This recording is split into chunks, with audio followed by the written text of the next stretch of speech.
Hello, everybody. Good evening and welcome to News 9. We're live from our studios here at Joy 99.7 FM in Accra. We're also live on Love 99.5 FM in Kumasi and on over 30 affiliates across the country. Well, coming up tonight, Health Facilities Regulatory Agency HeFRA cracks down on rogue clinics, shut down 10 facilities operating without proper authorization. Coming after you, so just come and get your license with HeFRA. There are over 200. Especially the dental facilities. Also coming up, Traditional Medicine Practicing Council warns of serious health risks after uncovering more than 17 traditional health facilities operating without proper regulatory approval. Also ahead in this bulletin, fresh report by the National Development Planning Commission exposes the alarming cost of delayed government projects, with Ghana losing over 70 billion Ghana cedis alone in 2024. It means that they will incur cost overruns. And if you look at the total year in this country, last year, about 70 billion Ghana cedis is a total cost overrun. We have details plus the NDPC's verdict on the mining sector. Coming up in business, Ghana Revenue Authority starts forensic audit into operations of oil marketing companies illegally diverting petroleum products in transit. And in sports, President Mahama promises to give the Black Stars all the support needed to be successful at the 2026 FIFA World Cup. And a bit later, Ghana's water woes. The nation faces 17 billion Ghana cedis bill if Galamsey pollution of our water bodies continues. More from the Ghana Water Limited's warning later in the bulletin. You can be a part of the show by WhatsApping us on 055 11 11 997. My name is Kenneth. Gyasi. And my name is Ofori. Details shortly. You're welcome back to News Night. Now, in a bold move to safeguard public health, the Health Facilities Regulatory Agency, HeFRA, has launched a nationwide crackdown on unlicensed and non-compliant health facilities, closing down 10 clinics operating without proper authorization. This enforcement exercise targets over 200 healthcare centers, including clinics, laboratories and maternity homes, deemed unfit to provide safe medical care. HeFRA's proactive stance aims to uphold national healthcare standards and protect citizens from substandard medical practices. Well, the agency's public relations officer, Christabel Ayram, said they will not tolerate any compromise on public health, vowing to shut down facilities that fail to meet regulatory requirements. There's frustration there. So when you go, they don't tell you anything. This one alone, the last time I went to the office, they say it's 32,000, 3,200 for these people, those who came here. I've forgotten the herbal traditional medicine. Yeah, but all the other associations, you pay your dues, you pay memberships, so many things. You understand? But nobody actually find out what you do, what you sell, and what you make. They just come and pay.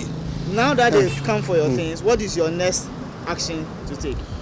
I'll go and sit down with them and negotiate with them. If they can help me to register the thing properly so that I can sell in the open market, fine. You understand? Because I have so many companies. What's it going to be about? Both today and tomorrow, we are locking down facilities that are on license. So any facility that is on license by HeFRA, we are coming after you. So we are advising those who are on license that they should come to the HeFRA office. We are at Edum opposite Opoku Trading. And then there's a team on standby. Once you meet all the requirements, they'll do an inspection because it's a special exercise. We have a team on standby that will do the inspection for you, pick and climb. And once we do the inspection for you, and then you meet our requirements, why not? Your facility will be open to the public. That is the only thing that would save anybody. Aside that, it is no license, no operations for health facilities. How many facilities are we looking at? Oh, for the Ashanti region, they understand the facilities that are not licensed. There are more than 200, and we'll close all of them down. All of them. We are not even sparing one. So once you are not licensed, we are coming after you. So just come and get your license with HeFRA. There are over 200, especially the dental facilities. They say they are called dental, whatever they are called. I don't know. Most of them are dental, even though they don't call themselves clinic. Most of the people who practice in those facilities are not even practitioners. I don't even know how they I think some of them claim they learned on the job. Some of them claim their mothers taught them, their fathers taught them. And I mean, these are people's health. You don't operate. You don't do that with people's health. Okay, so we are coming after all of them. So they should just come come to HeFRA and do the right thing. We are regulators. We don't take pleasure in locking down facilities. But where you are wrong, because it has to do with people's health, we will take you on. Thank you. Yeah. So the voice you heard there is the public relations officer of HeFRA, Christabel Aram. Let's go straight to the Ashanti region and speak to my colleague Nana Boachi Adam, who followed the team on this particular operation. Nana, tell us more. What did you observe of the facilities that you were taken to? Well, so far the operation has ended. About 10 facilities, 10 exactly, have been shut down by HeFRA. The fractions have to do with most of them who have not renewed their alliances, including Guinness, Ghana, for over 6 years now. Some of them do not have the licenses at all. And then others do not also meet the standards to be registered as a health facility. These facilities include clinics and even maternity wards that we've visited in some of these facilities in the Ashanti region. And so that has been the brief from the operation today. Give us a breakdown. How many facilities were operating without licenses and below the accepted standard? Well, in the Ashanti region for day one, they have closed down 10 facilities as I speak to you. So 10 facilities have been closed. We are looking at over 200 by the close of Friday, where the operation would come to an end. And what has been the response of the affected facilities? What have they been telling you? Well, some of the facilities have indicated that their renewal processes have been in place. They've triggered it for a very long time. Just as said, has not been completed. Others have also said that they are going to seek the licenses immediately and get everything on track. Those who do not meet the standard are also going to do the necessary processes, initiate them so that they can have their facilities running. And what has HeFRA, who has led this exercise, also been telling you? What have they been saying? Well, HeFRA says that it is bent on shutting down all of these facilities that are not registered with them. They are going to make sure that they comply with the act that gives them the authority to do so. And so if you do not have the licenses, if you have not renewed it for some time now, just be on the mark that they are going to come after you. Nana Boachi Adam, thank you very much for this update. And Kenneth will be trying to reach HeFRA to give us, their reaction to this crackdown, and they will be expecting to hear from them if they would continue this exercise even tomorrow in the Ashanti region, and also extend it to other regions. But meanwhile, the health of Ghanaians is at risk, as more than 17 traditional health facilities have been found operating without licenses. That's according to the Traditional Medicine Practicing Council, which today launched a major enforcement clampdown in the Greater Accra region. The operation targets massage centers, gymnasiums, chiropractic clinics, traditional healing centers, and other outfits accused of flouting regulatory processes. Michael Lawson, head of compliance at the council, tells Joy News the facilities were shut down for breaching safety regulations and posing potential health hazards. Yes, that is very true. So within the latter part of last month, myself and the team, we decided to do a random check at some lucky herbal centers that are in Greater Accra.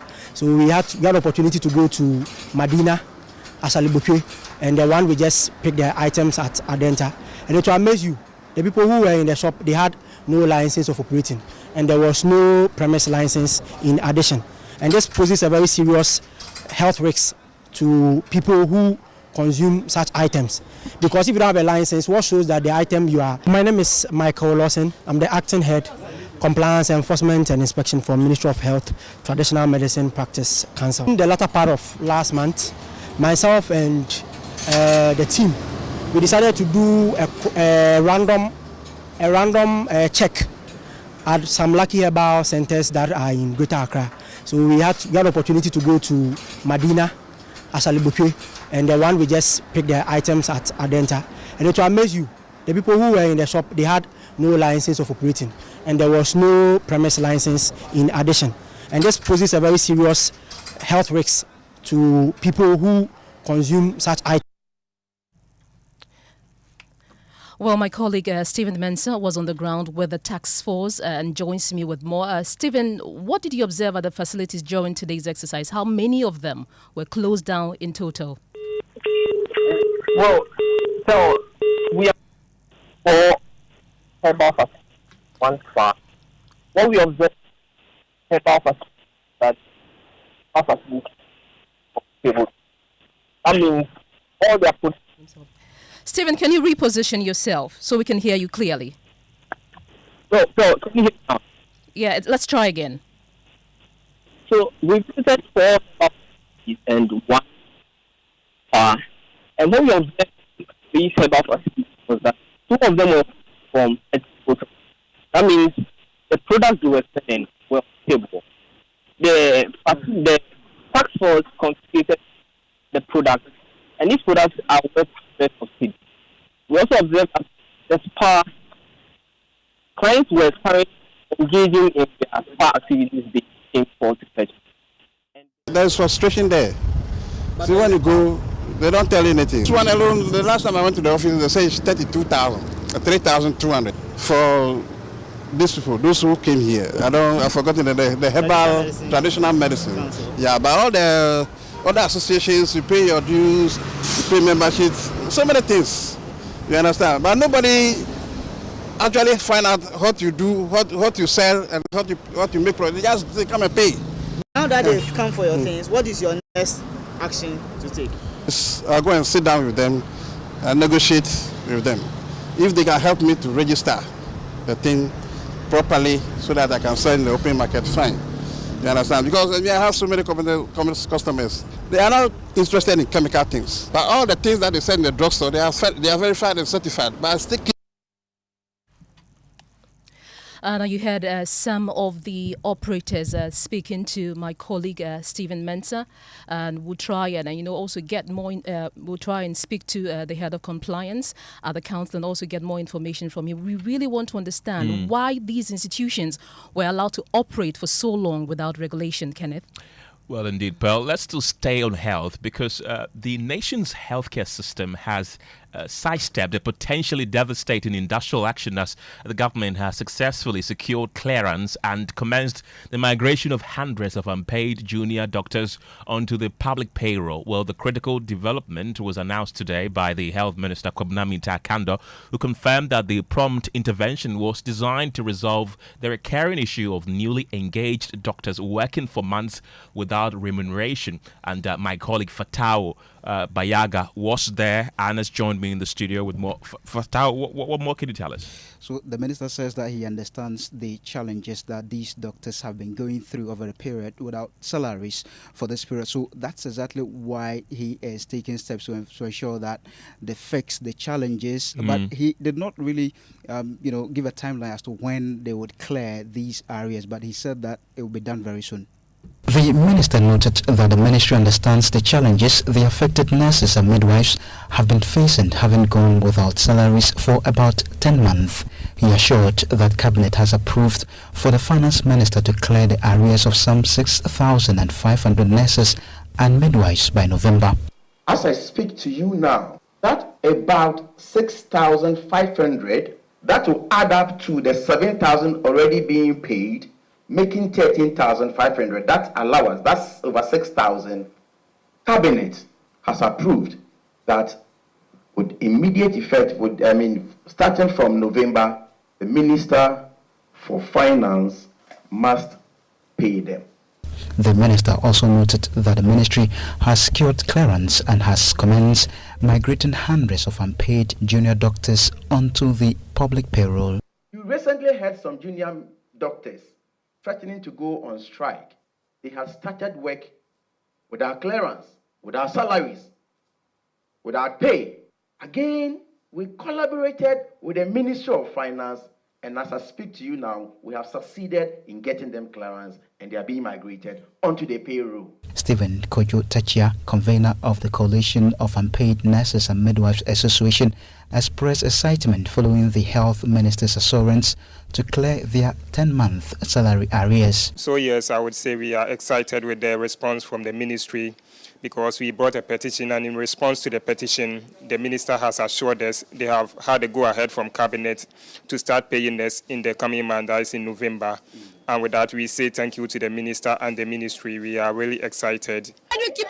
When asked about his decision to grant the nurse clemency after the latter allegedly used inappropriate words against him, the minister said the step demonstrates acceptance of divergent views and should not encourage irresponsible behavior. I'll urge the Director General of the Ghana Health Service to temper justice with mercy.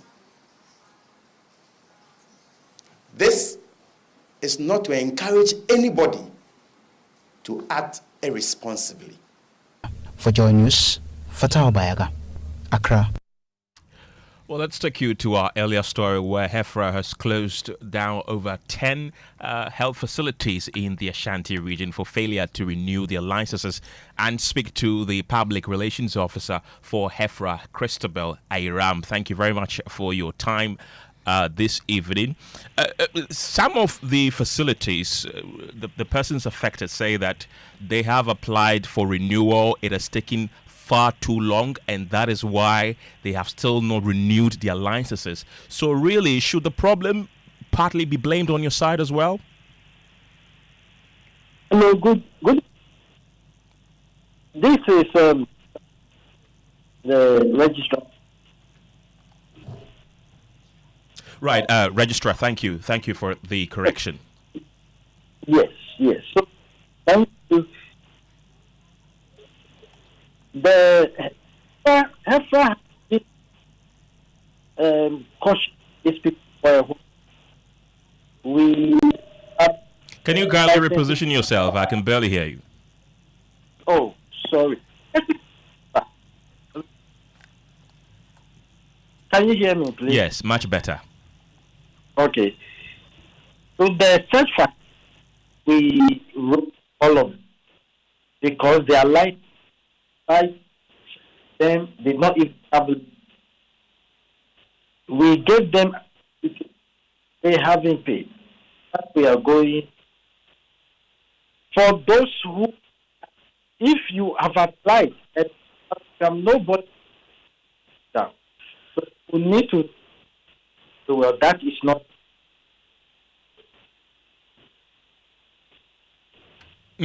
So, tell us the status of the health facilities that you closed down. Is it that most of them have failed to renew their licenses, or most of them have never even had the license to operate in the first place? Thank you very much. Some of them, the license to operate, and for most of that, to operate without a license, because they will not go. At the end of the day, who work to your help have confidence. They work in there. They're going to retain and everything we have saved the make sure that are unnecessary. So some of them not the license at all. Some of them had the license had been applied. There were some very structural challenges. Some were existing, so we had to close. And how long is this exercise going to last? So this exercise is going to last as long as necessary. But our intention is not, as a matter of fact, want to collaborate to help them comply. And so we are also seminars for them. We are actually the facility. We all see how we can help them. Dr. Ba, so with the facilities that have been closed and the ones that will be closed, what steps really do they have to take for them to have their facilities reopen for them? Thank you. So your facility, what you have to do, then now you have yourself to regulate for inspection. Then the team will and do the inspection. once we accept that you meet the minimum that's required, safe and quality, then we will then open up the. Dr. Winifred, Pell here. So, what assurance can HeFRA really give the public that these crackdowns, which you've started, will lead to lasting improvements and it will not just be a temporary exercise? So, we are very, like I said, going from necessary. At the end of the day, Dr. Winifred, can you reposition yourself, please? Okay, sorry. Is it better? It's better. Let's try one more time. All right, thank you. So we want that this is going to be consistent. We are going to do all and it's going, you can count on us. We are here to protect you. And I tell them that everybody can be at any time. And when we work, we must have the confidence that at least we should have the confidence we will receive of care. And I'm sure my very committed to we are. You just heard us speaking to Dr. Winifred Ban. He's a registrar at HeFRA. We do apologize for the poor sound quality. And away from health, fresh report by the National Development Planning Commission has exposed the alarming cost of delayed government projects, with Ghana losing over 70 billion Ghana cedis in 2024 alone. The 2024 annual progress report reveals that inflation and the unstable cedi-dollar exchange rate has been the major contributors to the surge in project costs, causing many initiatives to exceed their original budgets and timelines, according to Chief Analyst at NDPC Isaac Kwesi Ewe. The situation demands attention and action to mitigate the impact of these delays on the economy and the citizens' lives. In terms of resource allocation and expenditure, we see an increase in expenditure on capital investment. But this amount is inadequate compared to the number of projects that are going on across the district. A total of 17,993 projects are happening across the country, and that amount cannot help complete these projects on time. So what we see, delays. See a lot of delays as time overruns. There are projects in Shama district in the western region that's about 20 years old. Initially was planned for just about 6 months. That project has been in the system for 20 years now. Same at German South. You go to Upper East Regional Coordinating Council. As a project started during Kutwa Champions time. Last time we visited them, that project was still ongoing. And so, because of inadequate funds for these capital projects, they are still running and have unduly delayed. And once they delay, it means that they will incur cost overruns. And if you look at the total year in this country, last year, about 70 billion Ghana cedis is a total cost overrun of all of these projects. That is not good. Right, so that was the chief analyst at NDPC, Isaac Kwesi Ewe, and explaining situations to us. My colleague Collins from Paul was at the launch of this report today and joins me in studio to help us understand better. Collins, let's begin with where he ended. Tell us more. So data from the NNDPC shows that the total contract sum of all ongoing projects or capital projects stood at 434.8 billion Ghana cedis, but this figure rose to 505.2 billion Ghana cedis after revisions, resulting in a 70.34 billion Ghana cedis overrun. Despite the huge expenditure, only 189.7 billion Ghana cedis has been paid so far, leaving an outstanding balance of 315 3.47 billion Ghana cedis yet to be settled. Let's scale it down a bit, because the report obviously lists ministries and MMDAs and the amount each overrun. Give us the ministries that are leading with project delays and the amount it resulted into.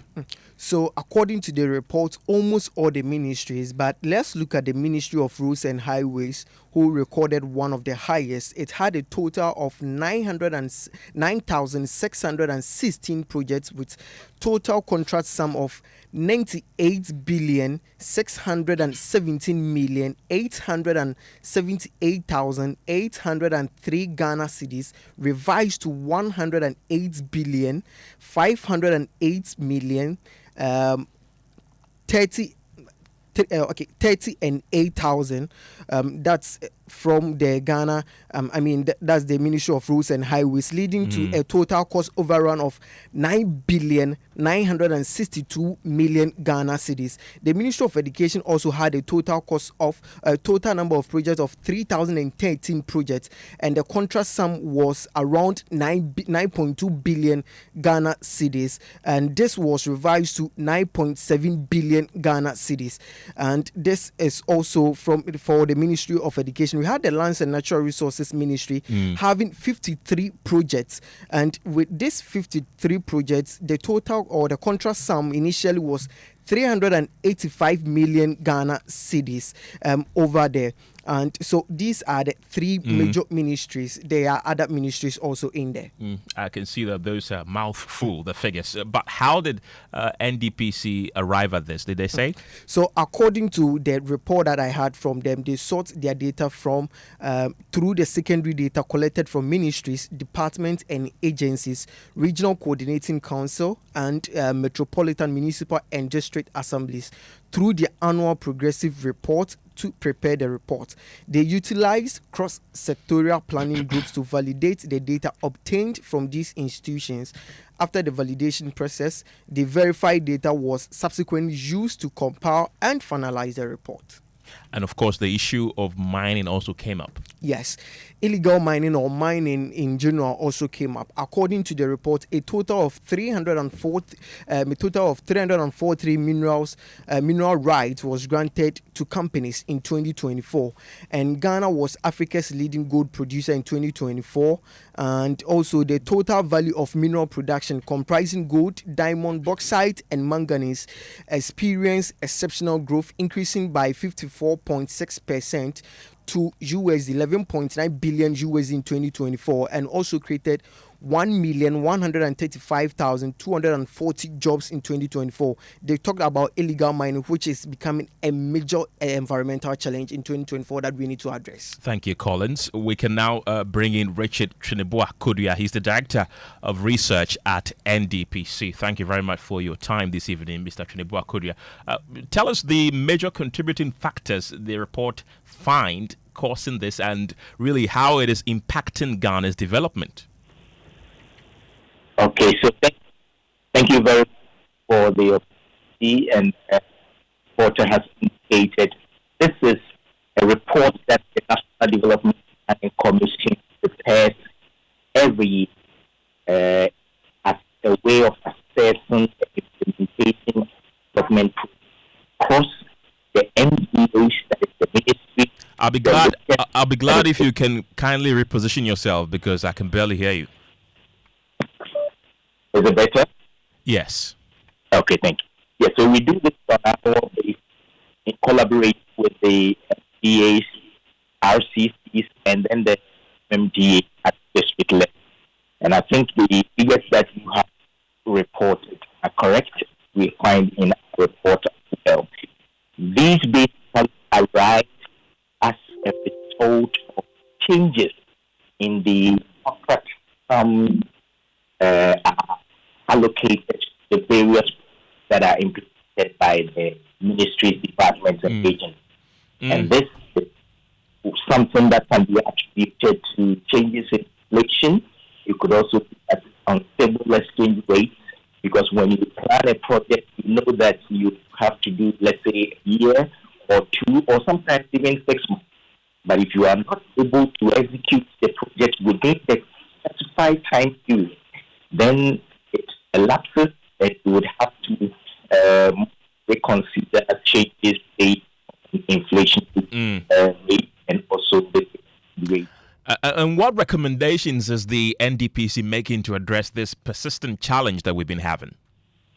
So here, our recommendation is that yes, let's prioritize and ensure that what goes into our program are projects we have the funds or the funds that have been budgeted for it, so that it doesn't overrun.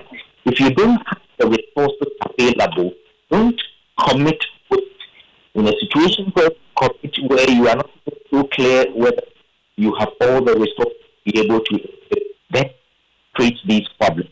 And so this has to be very committed with ensuring that if you don't have, don't act on the project.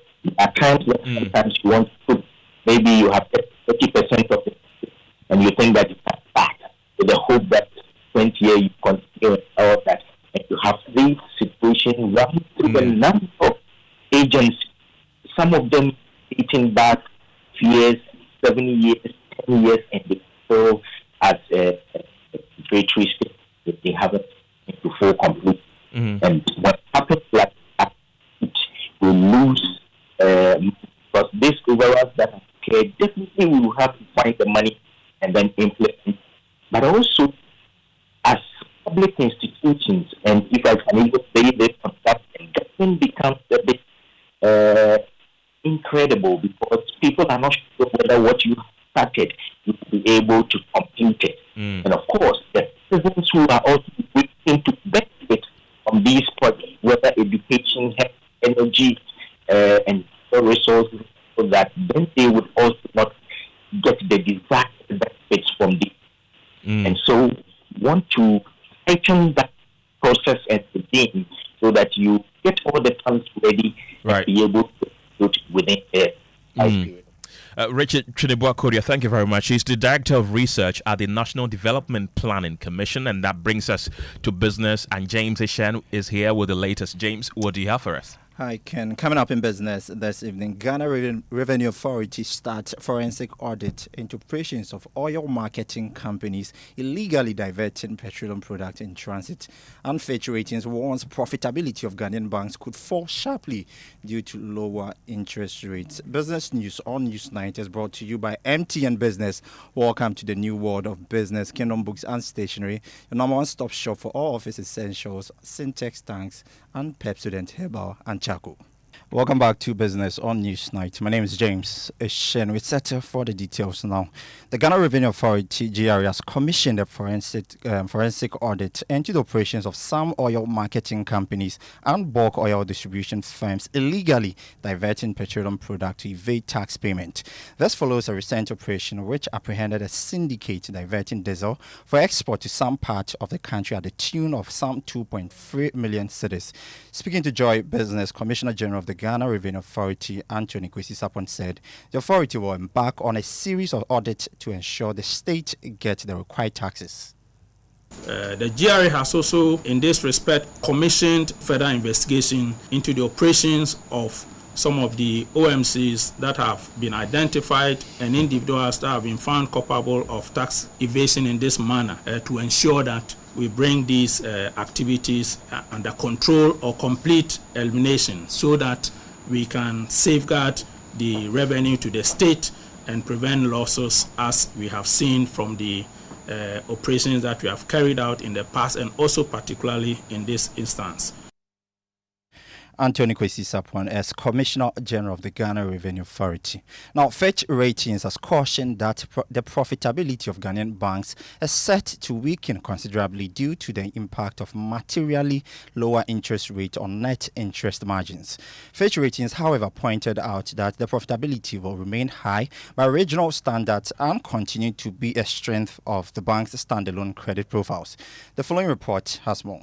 According to the UK-based firm, inflationary pressures have decreased significantly due to the Bank of Ghana's tight monetary policy stance, Ghanaian cedi appreciation, fiscal consolidation, and an improvement in food supplies. Headline inflation declined to 9.4% in September, the lowest level in 4 years, from 11.5% in August. According to Fitch Ratings, this encouraged the Bank of Ghana to cut the monetary policy rate by 350 basis points to 21.5% in September, following a 300 basis point cut in July. It expects inflation to moderate further in the near term, averaging 8% in 2026 and prompting further monetary policy rate cuts. Meanwhile, money market yields have declined significantly over the past year, with 91-day Treasury bill yields down to 10.2% in September 2025 from 25.1% in September 2024. This is due to excess liquidity and lower government cash financing needs. And that was a news desk report. Now, economist Professor Patrick Asumian is asking government to use the 2026 national budget to consolidate macroeconomic gains achieved so far this year. He gave the advice following the upgrade of Ghana's sovereign credit rating by Moody's Ratings. Ghana's long-term foreign currency debt was upgraded to CAA1 from CAA2, with the outlook changing to stable from positive. Professor Asumian cautioned that there is more to be done to alleviate the plight of the ordinary Ghanaian.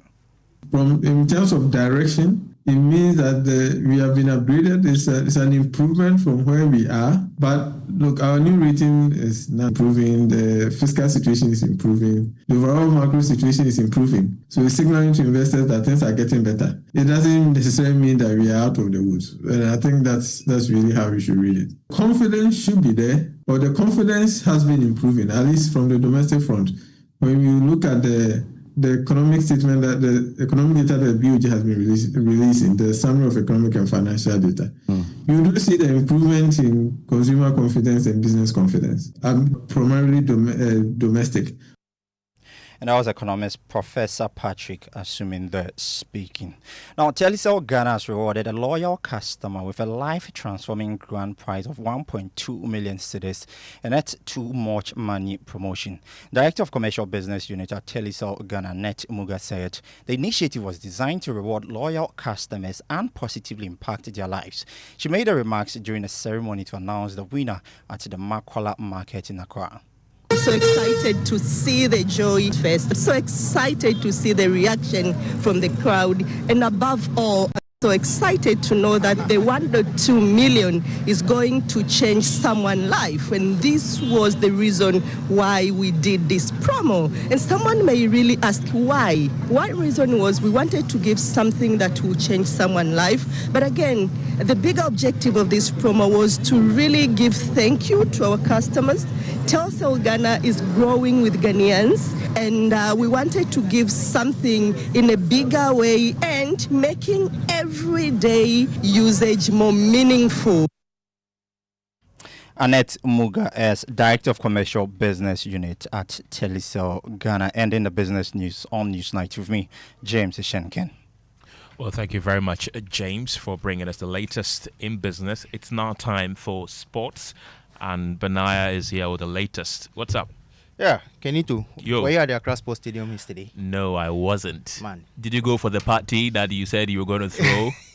I mean, I had to be in the studios to do some work. Yeah, but from what I saw, I think people had fun yesterday. Yeah. So President John Mahama has been speaking, and he says he has pledged the right conditions will be created for the Black Stars to excel at the 2026 FIFA World Cup. Now, Ghana secured their place at the tournament with a hard-fought 1-0 victory over Comoros at the Accra Sports Stadium, courtesy a close-range strike from Mohamed Kudus. Referencing Morocco's remarkable 2022 World Cup run, Mahama said Ghana must aim even higher this time and assured that the team will receive all the support needed to perform at their best. He made these remarks in an interview with Sporty FM. Nerve-wracking to watch, especially when the goals are not coming. And so the last time I spoke with them, I asked them whether I should eat before I watch the match or eat after I watch the match. And they said I can eat after I watch the match because they're going to score. And they performed brilliantly. So to me, I'll be watching them every step of the way. And as president of this country, it is my duty to make sure that the right conditions are created for them to be able to make us proud. We've learned a lot of lessons from 2014, the last outing, that when there were so many controversies in the camp and all that. And so we're using those lessons to avoid anything like that, distracting the boys again so that they can give up their best and make Ghana proud. All right, over to you, Kenneth. I think it was an interesting game, wasn't it? Yeah, very interesting one. And one thing that stood out in this interview was Mahama said he's going to make sure the 2014 incident doesn't happen again. Do you remember what happened in 2014 where they flew some money with their private And interestingly, he was president then too. With John Mensah kissing the bundle and all that. Yeah, so he says he's going to make sure that this time it doesn't happen and all the right conditions will be created to make sure the boys perform next year at the World Cup. Thank you very much for bringing us the latest in sports there. Let's bring you more stories tonight. And Ghana Water Limited has sounded the alarm on a ticking time bomb. If environmental degradation fueled by illegal mining continues unabated, the company's operational cost could balloon to a staggering 17.7 billion cedis by 2030. Well, the corporates behind this impending crisis are polluted water resources, currency depreciation, and infrastructure damage, all of which threaten the sustainability of Ghana's water supply. And Pearl, we know the devastation that this illegal mining is causing us. And in the studio with me right now, a member of our research desk, Caleb Ziblim, has joined me to help us unpack what's fueling these surging costs and what it means for consumers. Caleb, let's start with this. Really, how did they arrive at this staggering figure? Okay, Ken, so I think we all remember when the Ghana Water met with PULC, and they said they wanted some 281% increments in water tariffs. And if they want this 281% increment because they cite three main things. They say the city depreciation, some frequent repairs with their water pipelines, and also illegal mining. So these three issues are what's affecting the operational cost of Ghana Water. And this year, 2025, Ghana Water is expected to spend about 8 billion Ghana cedis on operational costs. And from their projections, if things go the way they are, by 2030, that's in just 5 years, the operational cost will balloon from 8 billion Ghana cedis to 17 billion Ghana cedis. And this is because of the three main factors we talked about. Illegal mining, the city depreciation, and also some frequent repairs on their water transmission lines. And really, what steps is Ghana Water taking to manage these costs and ensure value for money?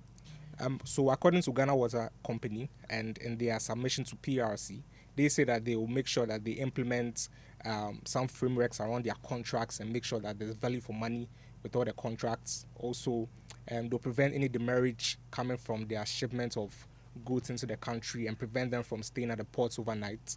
And also, they will ensure security at their stores to prevent thefts and pilfering. So this is according to the Ghana Water Company. Caleb Ziblim, thank you very much for that update, Pearl. Well, President John Mahama has emphasized the need for stronger alliances built on shared values, stressing that nations upholding multilateralism should unite in the face of global uncertainty. This call to action came during a bilateral meeting with Chinese Premier Li Qian. Presidential Affairs correspondent Maxwell Agbagba has more. Human race. I wish the global leaders meeting a full success. Thank you. The Global Leaders Meeting on Women, hosted by Chinese President Xi Jinping and UN Women, has brought together world leaders on the 13th and 14th of October to renew the spirit of the 1995 Beijing Declaration and accelerate its implementation. This year's event holds special significance.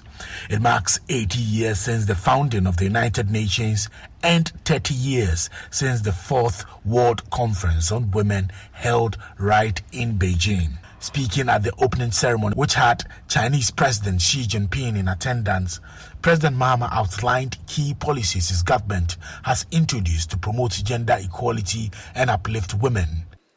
A policy that reserves 50% of microfinance and small-scale loans funding for women entrepreneurs. Nationwide distribution of sanitary pads for schoolgirls to address their menstrual health and also prevent absenteeism from school. Free tertiary education for persons with disability, especially women, and the no academic fee stress policy for first-year tertiary students. The Ghana Medical Care Trust Fund, which is soon to start, will also ensure equitable access to treatment for non-communicable diseases, especially amongst vulnerable groups. Expressing optimism about Ghana's future, President Mahama said he's confident that the nation will in the very near future see its first female president. My country, Ghana, remains steadfast in its pursuit of gender equality and the empowerment of our women. Under my leadership and in my capacity as the African Union champion for gender and women's empowerment, the government of Ghana has continued to take decisive steps to mainstream gender across our national development policies. We've achieved historic milestones, including the election of Ghana's first female vice president and the unprecedented appointment of women to leadership positions in government, the judiciary,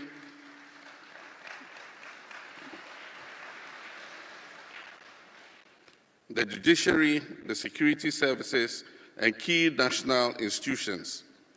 These are not just symbolic gestures, they are deliberate affirmation that women deserve a seat at the table of the highest levels of decision-making. And I am confident that in the very near future, our women will break the glass ceiling. All right, that was President John Mahama all the way in Beijing, China. Now, away from that, Bell Aqua Mineral Water is encouraging Ghanaians to take a break and focus on your mental health. Through its Healing Together walk and vigil, the brand brought hundreds together in Accra and the Aburi Hills to reflect, reconnect, and refresh both mind and body. Michael Awa has more in this report. The Healing Together walk began with an about 6-kilometer journey from Mayi Mensah to Peduase, but for many, the Healing Together walk was more about peace of mind than physical fitness. Hundreds of students, fitness lovers, and professionals joined the trek, symbolizing a united call to slow down and care for one's well-being.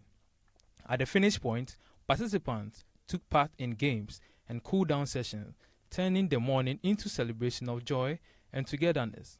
A week later, the campaign shifted from high energy to heartfelt at the Healing Together Vigil, held at Alias Francaise in Accra, where music and laughter filled the night with performances from some Ghanaian artists and comedians. The event also featured mental health experts who led open discussion on stress, resilience, and importance of seeking help. In an interview with Chris Adu Sarkodie, head of marketing at Belacqua, expressed the essence of this initiative. With the objective of the brand, it's not just about producing quality hydration. We look out for the total well-being of the human being, of our consumer targets. So we create this platform to encourage people to take a break, take a break from the stress, from your career stress, from marital stress, from financial stress, and all of it, because if you want to focus on just physical hydration, yes, you drink water, you will be healthy, you'll be fine, and then what? Your brain will not be functioning, you'll not be productive, you are depressed, you don't know where to go, what to do, and all of that. But we on this day every time bring here not less than 7 experts, including psychologists and psychiatrists, and then we choose a theme. We publish it on digital platforms so people know what we are coming to discuss. So Kenneth, Belacqua is telling you to take a break. And when are you taking that break? Very soon. You'll see it. It's actually my favorite mineral water. You have to send a message to Evans. Well, that's how we wrap up News Night tonight. My name is Kenneth, Gyasi. And my name is Ofori. Have a good evening.